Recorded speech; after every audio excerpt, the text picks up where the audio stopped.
నీ సేవలో ఎదురైనా ఎన్నో సమస్యలలో నా బలమును చూచుకుని నిరాశ చెందితిని.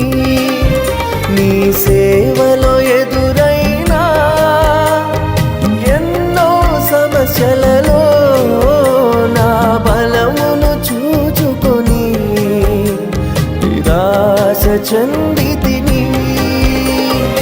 భారమైన ఈ సేవను ఇక చేయలేనని అనుకొనగా, భారమైన ఈ సేవను ఇక చేయలేనని అనుకొనగా, ప్రధాన యాజకుడా యేసు నీ అనుభవాలతో బలపరచితివి. ప్రధాన యాజకుడా